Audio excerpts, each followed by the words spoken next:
Well, it's 5 o'clock, and this is Dr. Thomas F. Scotton. If we haven't met, I would like to welcome you to Assessing Your Relationship with Health.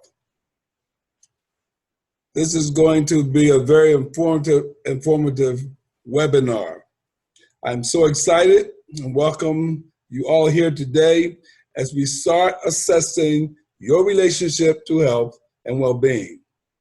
After years of personal experience and many trial and error life changes of my own, I am thoroughly motivated to share with you the tools that I've used to improve my own health relationship.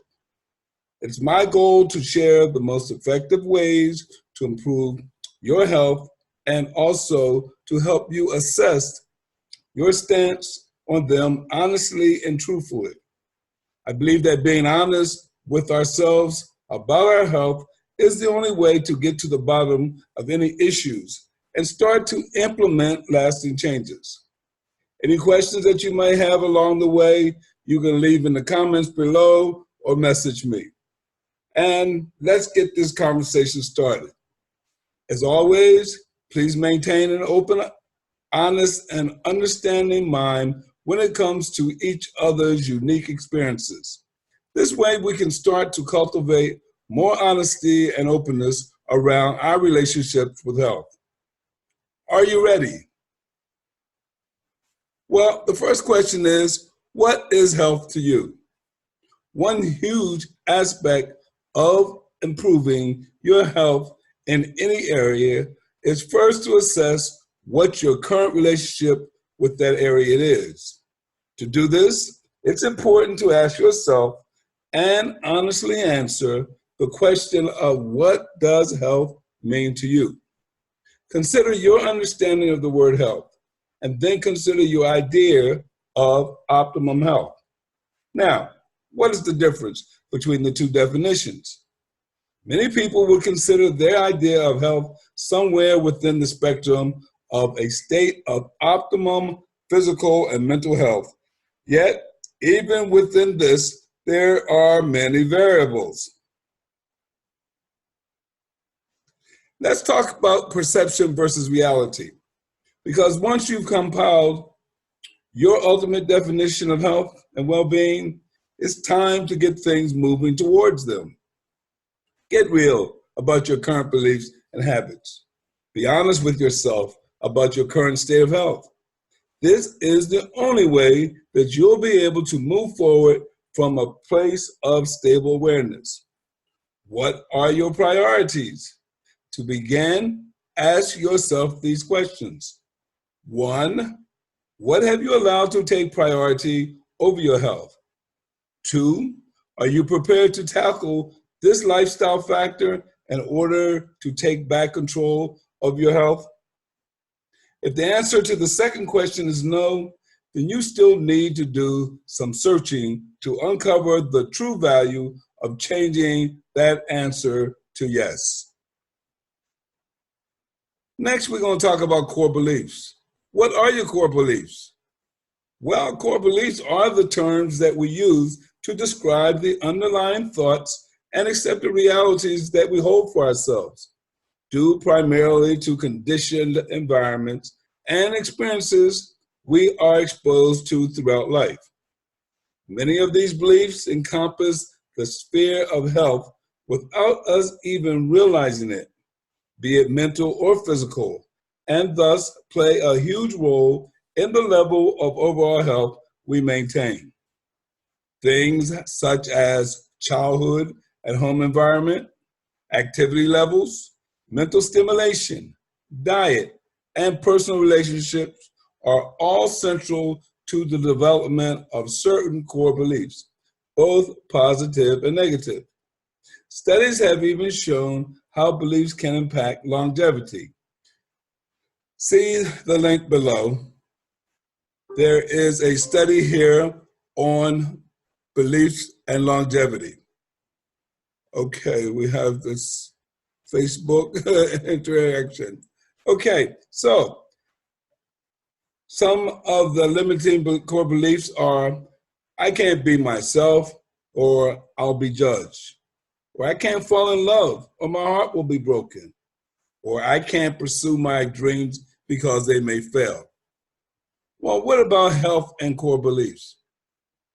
You can see how these beliefs would negatively affect someone's life.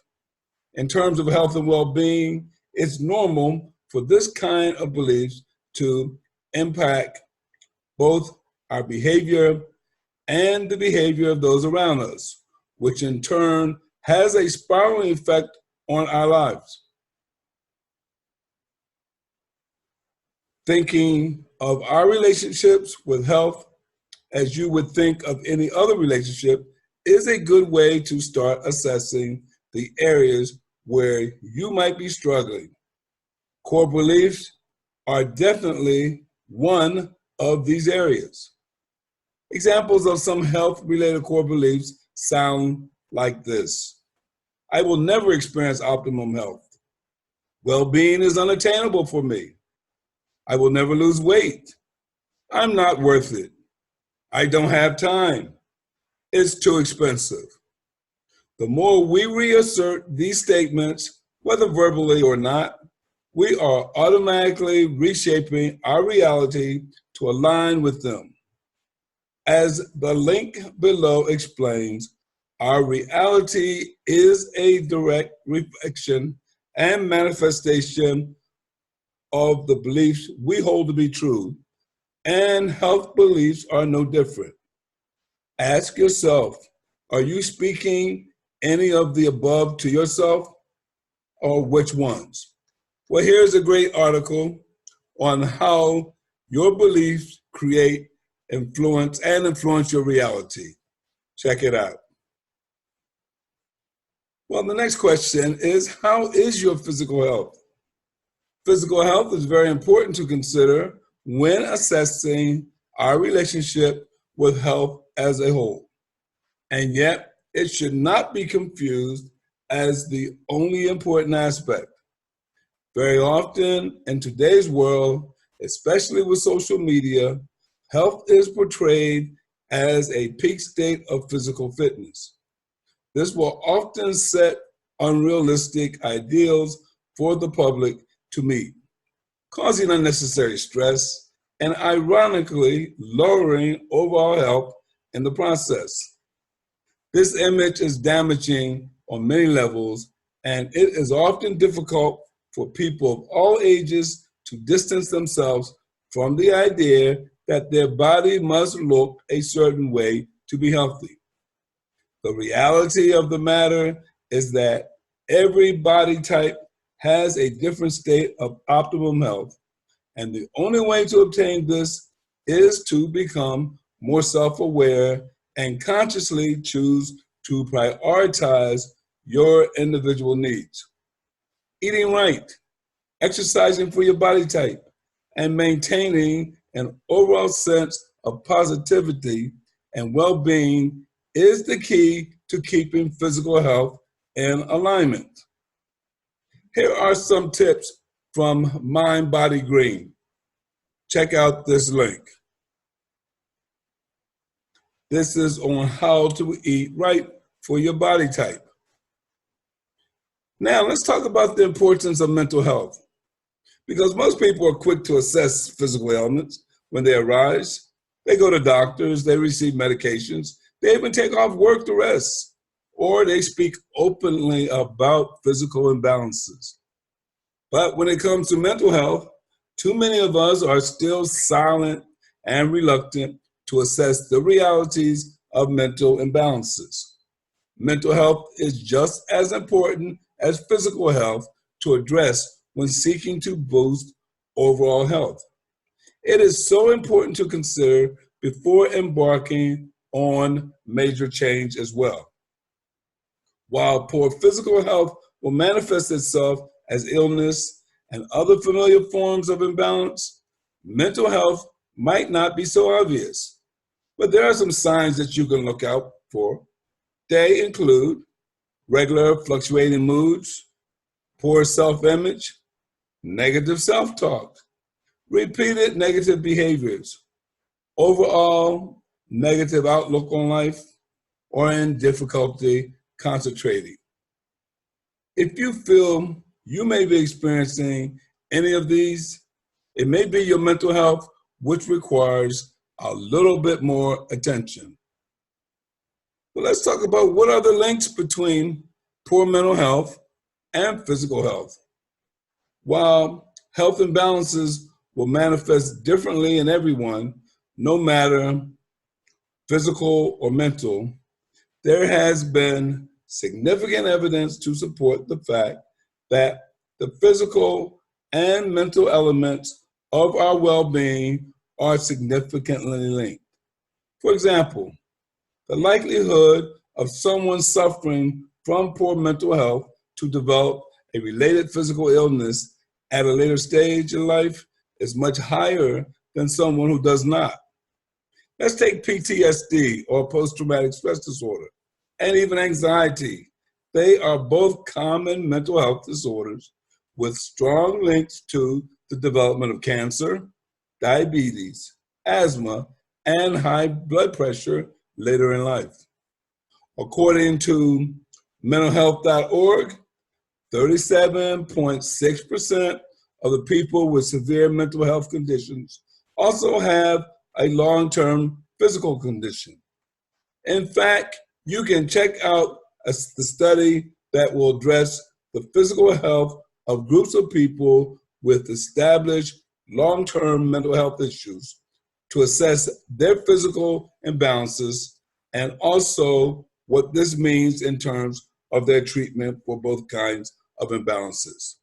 So there is a link for the poor physical health of people with mental illness. Let's talk about condition reactions, because it is a scientific fact that from a young age, we absorb beliefs and behaviors from our immediate environments. And of course, our parents have a lot to do with this.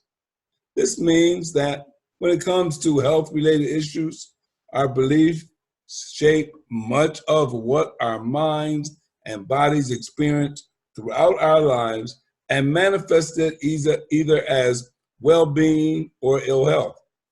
This can very often prove to be at extreme ends of the spectrum, either preoccupied with acquiring and maintaining good health, or completely disinterested in and unaware of our imbalances. Assessing where you are at on this scale of hypochondriac versus someone that's completely apathetic about the health is a good way to judge where your health lies about core values. Chances are, if you're here today, you have a good or at least an improving attitude toward health and are seeking to learn ways to properly implement this for lasting change in your life.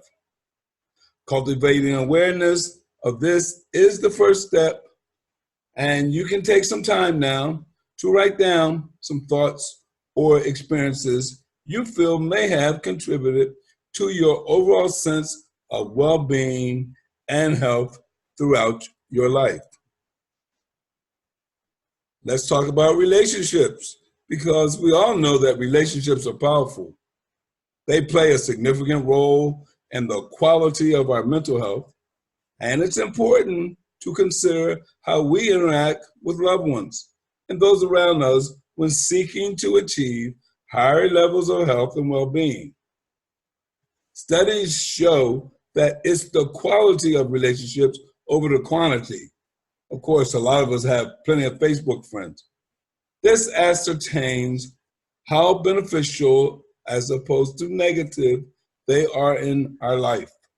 In fact, those who experience higher levels of satisfaction and a smaller number of personal relationships are more likely to experience better overall health. As the study link below explains, being in a stable relationship has been attributed to lower mortality and morbidity. And morbidity means illness. While being in a relationship can have positive benefits for health, it is important to recognize that unhappy relationships can be more destructive than otherwise as well. Don't just take my word for it. See what mentalhealth.org says about relationships in the 21st century. And at this link, it talks about the forgotten foundation of mental health and well-being. Let's talk about checking your home environment. The World Health Organization, WHO, defines environment as it relates to health as all the physical, chemical, and biological factors external to a person and all the related behaviors.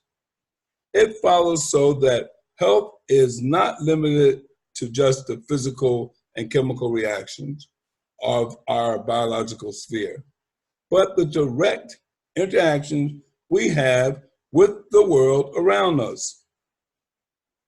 In terms of our mental health, the environment can refer to the relationships we cultivate and the physical environment we spend most of our everyday lives.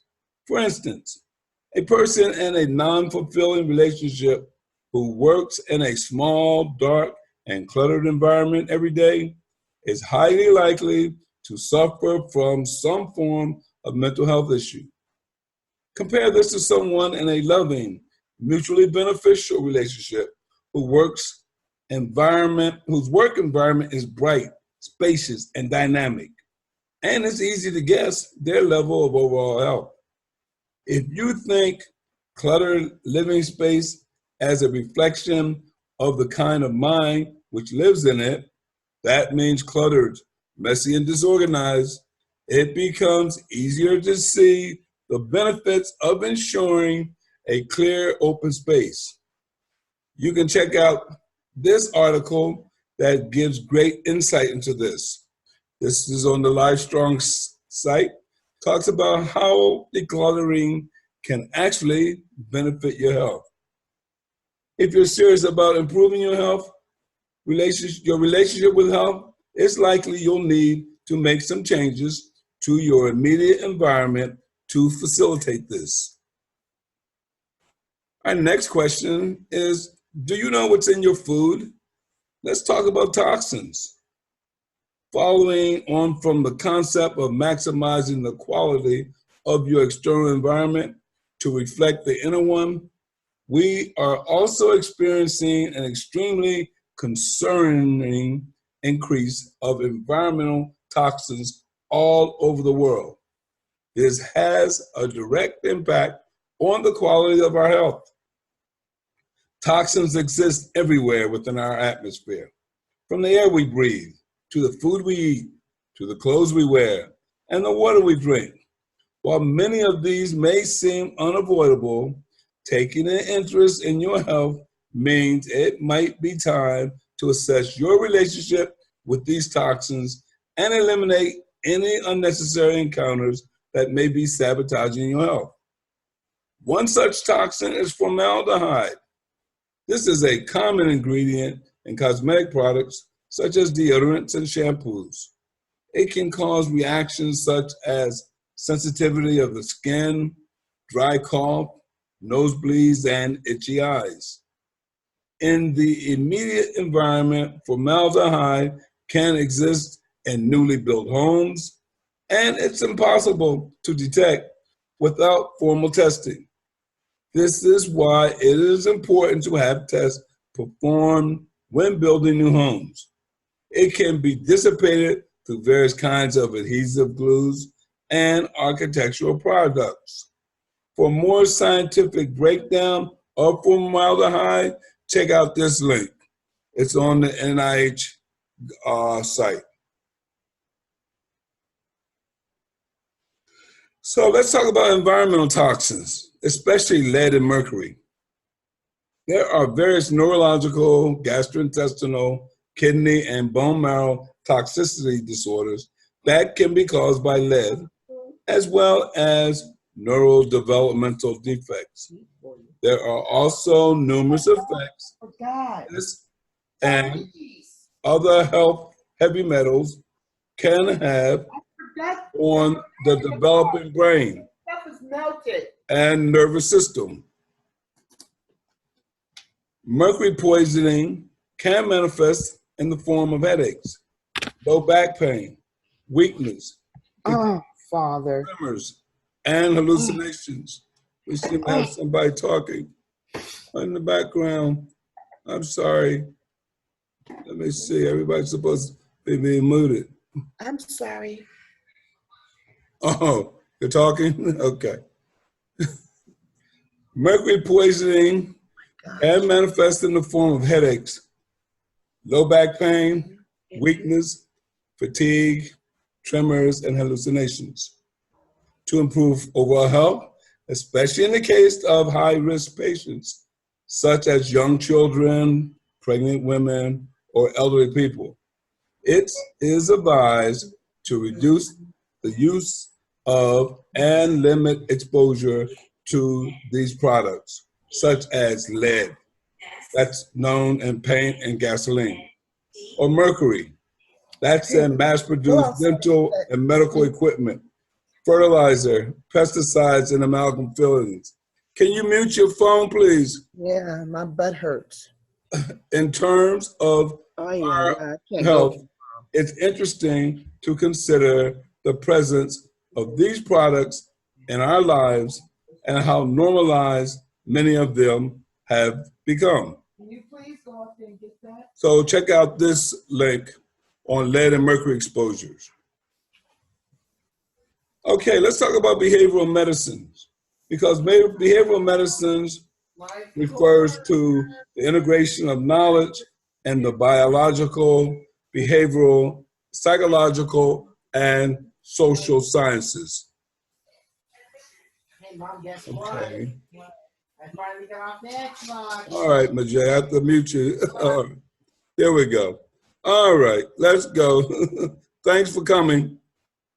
All right, mute all. Okay.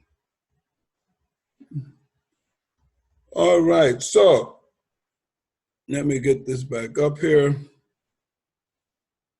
So these fields are then applied and compared to the diagnosis of particular illnesses, where we can begin to pinpoint how specific behavioral habits impact health. Behavioral medicine is a good way to assess our current relationship with health. It requires us to take a look at habits and tendencies that may lead us to make poor health choices in the first place and remain in this unaware state. Think of it this way. If we aren't aware that something we're doing on a regular basis is contributing to our poor health, then how do we expect to improve it?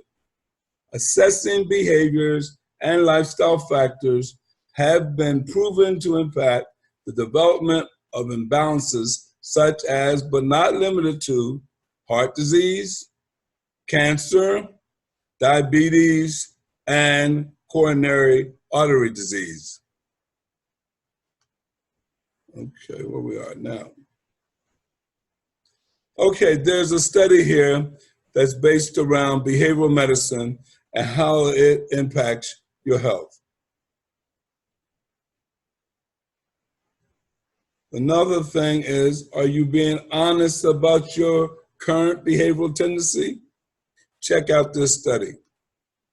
Next, we're going to talk about preventive medicine, because as a consequence of the growing awareness of things like behavioral and environmental factors in our health, there is an increasing awareness of ways for both preventing and treating illness in many spheres. Preventive medicines focuses on identifying and assessing lifestyle choices with the intent of finding the root cause to imbalances which manifest physically and mentally as illness. It's intended to promote primary prevention, intervention, and to empower patients' self-management of their health behaviors into the future. Preventive medicine involves getting to know your individual needs, restrictions, and stressors when it comes to health, and implement strategies to get to the root cause and remove it from your life. This allows you to create space for optimum enjoyment and fulfillment in other areas of your life, and ultimately will improve the overall quality of your life. Next, we need to consider triggers. The word trigger is most often associated with mental health issues, but it can apply to physical health complaints too. In mental health imbalances, a trigger describes something which, by association with previous experience, can send even a mentally stable individual into a state or episode of poor mental health. For instance, someone who suffers from anxiety or panic disorders can be triggered by an occurrence in the external environment. They associate it with a previous episode of anxiety, triggering another episode, even if the danger is not immediate or is even a reality. In terms of physical issues, triggers are most often associated with reactions within the body, which can cause discomfort of unhappiness, allergies, intolerances, even physical aches and pains. How can knowing this help you though? Well, becoming aware of your triggers and knowing when, where, and how they are impacted is an amazing way to start gaining a real handle on your health and maintaining a positive relationship with it. To do this, we must first acknowledge the triggers for what they are. This often proves to be a difficult step for most people.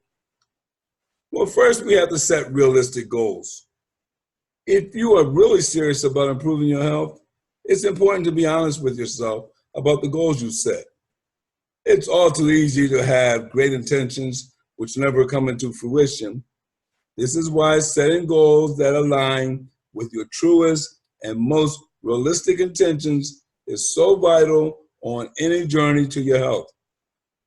Setting smaller goals over a longer period of time is generally a more realistic goal than the choice many people make to go full force on a new health plan for a few days or weeks, and then they give up.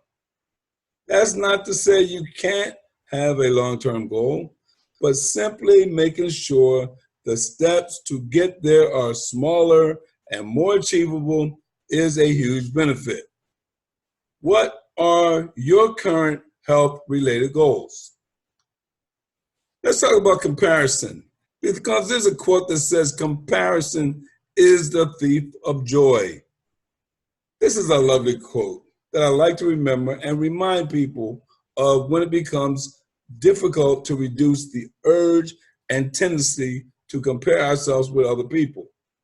The reality is that optimum health looks very different for everyone.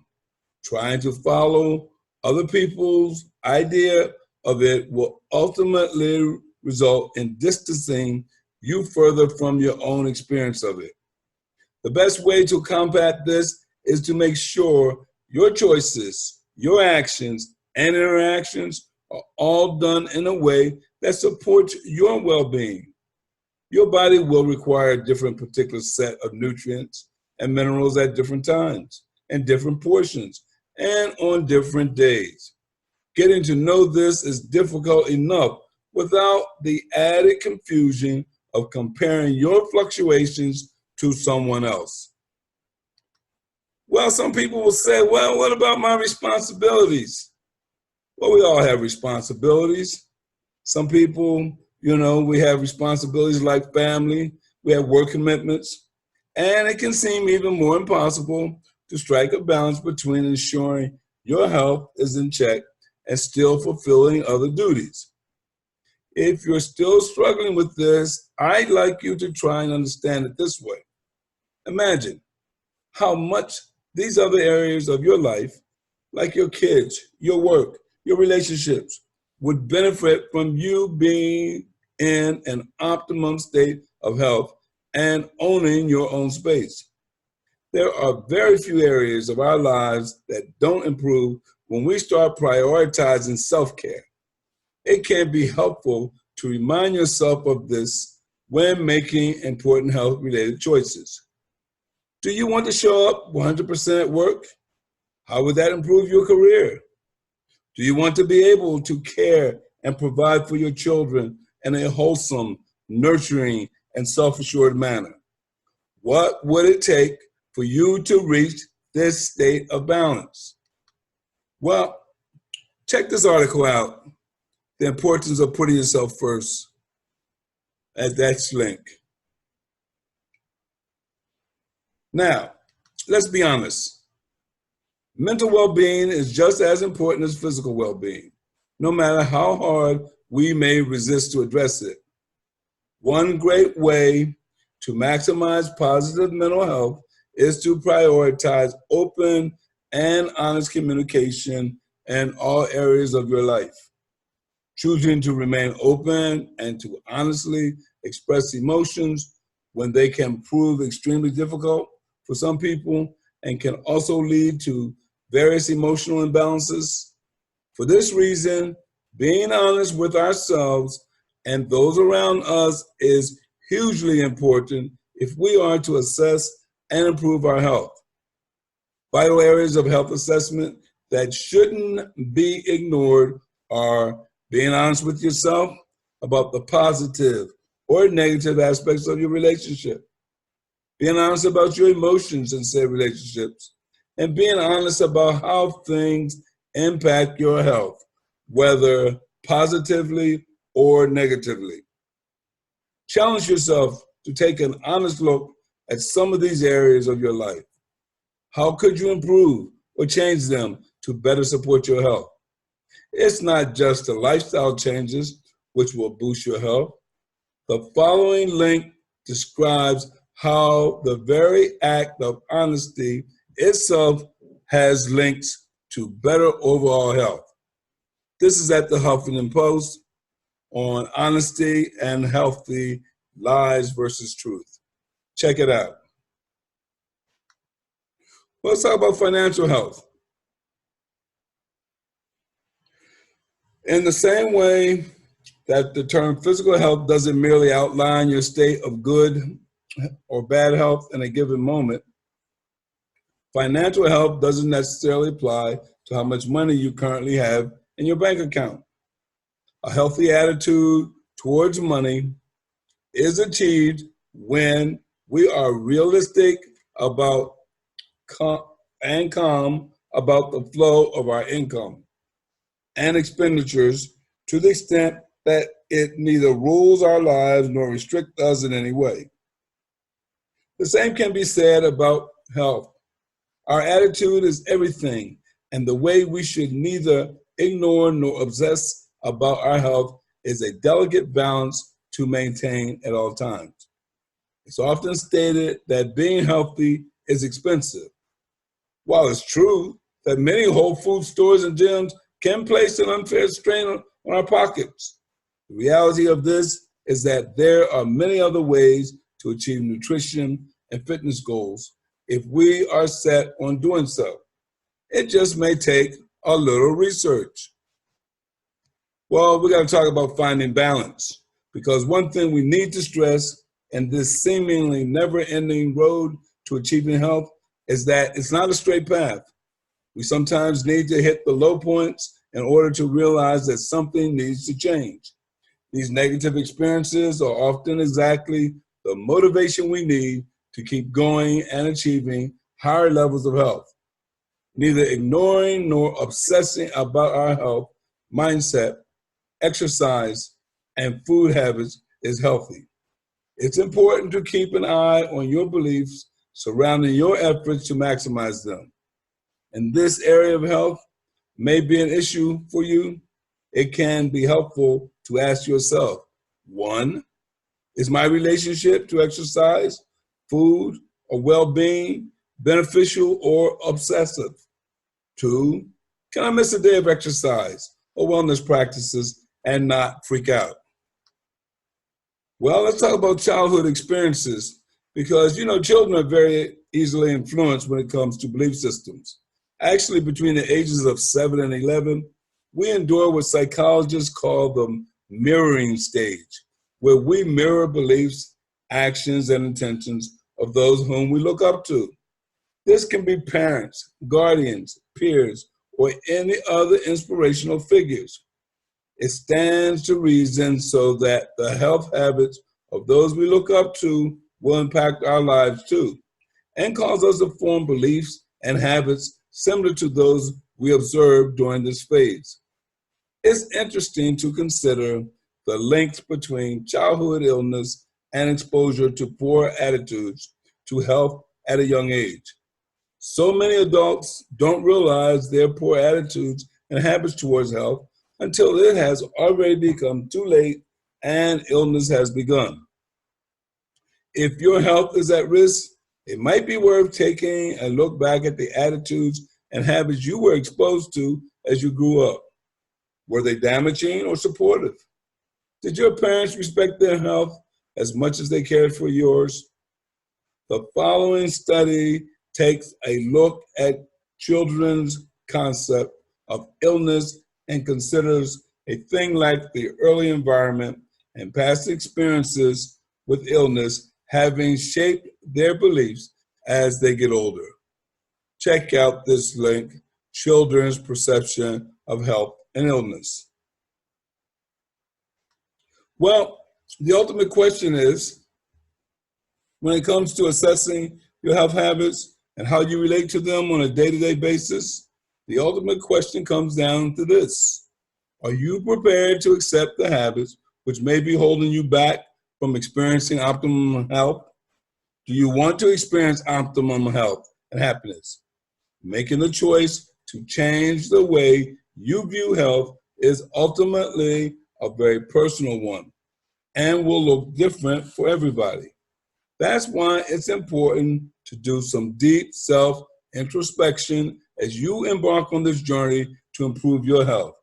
Be open, honest, and realistic with yourself about what may need to change, where you want to go, and how you will get there. Are you ready for this? What, if anything, do you feel is still holding you back? Well, we're almost done here, but this is just the beginning for you because knowledge and awareness are great and they will definitely help you as you progress through the various stages and challenges life presents us with. However, they are nothing without action. Acting on your belief is the first key stage to achieving optimum health, and continuous action means continuous and strengthened success. Are you ready to take action? What's the first thing that you will do to take action? Well, I have some resources. If you message me, I will send you all the resources that we have covered and have used to create this webinar. Well, I'd like to say thank you for attending. Hopefully this has been beneficial to you. And if you have any questions, you can message me or leave them in the question and answer box. So thanks for joining me today. This class has been such an inspirational group, and I really appreciate the time and dedication that you've demonstrated. Thriving for me is being able to share these tips and help boost other people's self-awareness and knowledge. So it is with this in mind that I thank you wholeheartedly for this mutually beneficial relationship we've created. This is being recorded and will be available if you wish to share it or listen to it again. Thank you again. God bless.